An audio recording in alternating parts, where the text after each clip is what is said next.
Good morning mga commander. Shoutout sa mga bago nating followers. Herbie Lacostales, Edison Goron, Virgil Carlos Magdaong, Brian Magsino, Gojo Saturo, sa kay Anro Orbistondo. So, tutorial nga tayo ng balir. Paano ko ba ginagamit yung balir na win streak? Last season, ito yung nagpa-mythical immortal sa akin. Kasi napakadali niyang gamitin. Tapos, pwede to sa mga newbie.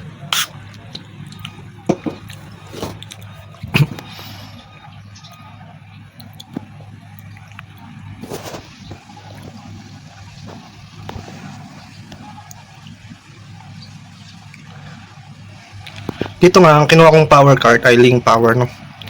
Hindi ko kinuha yung Balir card. Kasi, sa ngayon, ang meta talagang commander ay si Ling, no? Yung 4 gold cost 0. Investment yun na yung mga commander. Tapos, since binigyan tayo ng Cyclops, ang gagawin nating lineup dito mga commander ay Toy Mischief Stargazer. Metang lineup, no?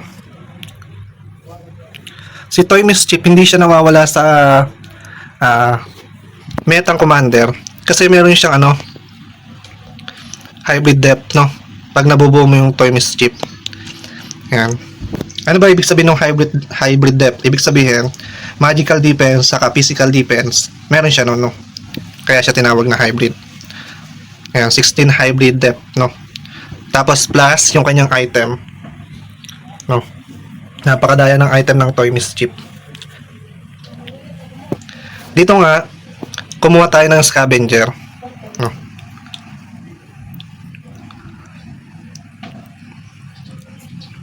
Ang ginagawa ko kasi mga commander, pag ayan, hero lock mode, no? Kapag isa lang yung binibigay sa aking isa lang yung ska ko, ang ginagawa ko dyan ay ska lock, no? Tinuro ko na rin naman yung tutorial sa mga previous video ko kung paano nagwo-work yung scavenger lock. Pwede nyo gamitin yun sa 4 gold cost 0 sa 5 gold cost 0. Dito nga ang power card natin, medyo swerte tayo sa power card, no? Meron tayong free opening promotion, gain 2 gold, tapos yung una yung hero na bibilhin ay libre. Kaya dapat ang una yung hero bibilhin, hindi yung unit nyo, yung pinakamahal, no? Kasi libre na siya eh. Kung may 5 gold, 5 gold. Iba kasi laging nagmamadali no? Magbili.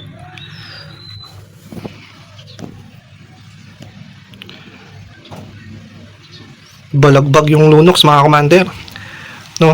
Nabuo nyo na yung Neo Beast. Isa pa to sa mga game changer ngayong season no? Yung Neo Beast. Gagawin natin ng tutorial yung Neo Beast kung paano siya gamitin o paano siya buuin. Sure win na to mga commander, no? Sure 999 yan. Pagkaganyang starting pa lang nabuo niya na.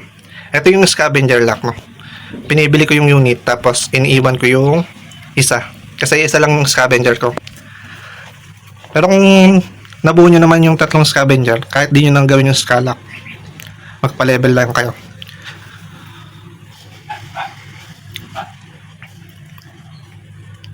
Tapos nakakuha pa pala tayo ng +1, no? Paldo talaga kapag balir mga commander. Kaya ngayon napasok to sa mga top commander mga idol.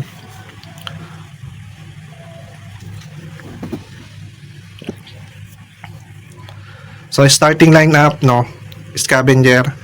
Ang pa pala doon yung una ka dapat mag-level up kasi may libreng XP yan si Balir.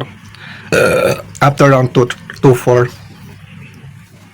Depende doon sa power card.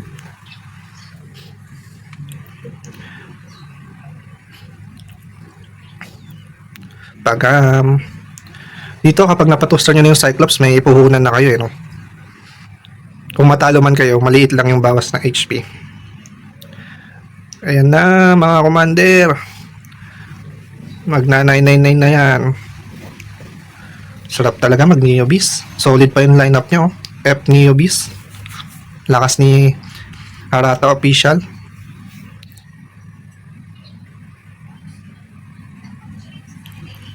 After ng round na to, magna 999 na yan eh.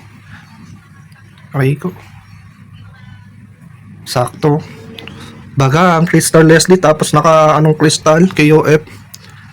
No, balagbag.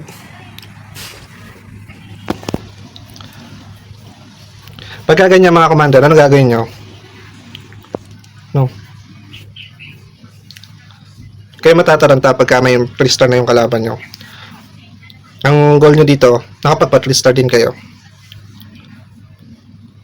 Since nasa top pa naman tayo, no? Dalawa yung choice natin.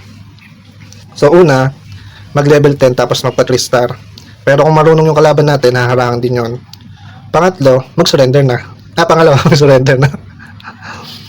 3-star baga naman Leslie tapos naka-KOF. One hit ka dyan mga commander. Shoutout sa'yo, Arata. Yan, lumalabas na nga mga Lunox user, no? Kasi mabilis na kayo ng crystal eh. May mga bonus na siya.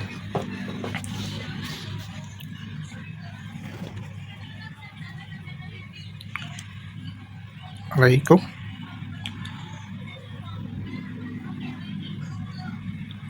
Dito nga binuuna natin yung ano natin, yung lineup natin kasi mga 2-star na rin naman, no? Kapag ka mga 2-star ng unit nyo, pwede nyo nang ipagbebenta, no? Pwede nyo nang buuin yung final lineup nyo. Tapos, ipon lang kayo ng gold. Saka refresh. Dapat laging may investment na 20 gold. Boom, 3-star Leslie. Makatapat Lusaw. Aray ko. Sakit. Okay lang kahit second, no? Ang mahalaga, balagbag.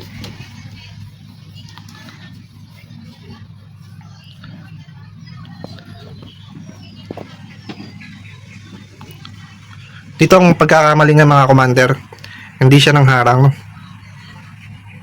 Mapapatwister na natin yung psych natin, kaya nagbenta tayo ng unit, no? Binenta natin si Edit na 2-star natin. Yan, meron tayo isang 3-star. Alam nga mo, one hit yung ano natin, Restore Cyclops, no? Iyak. Sakit. Hindi ka na tayo dun mga commander.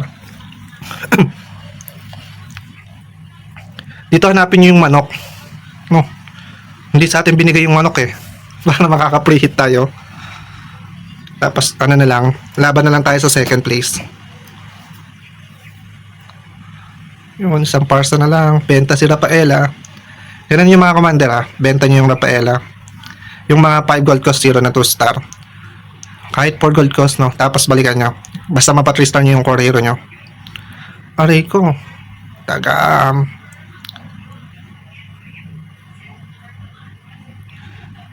Dito nga mapa 3-star natin yung parsa. Sabi natin, wag muna natin makakatapat si ano, no? Arata official.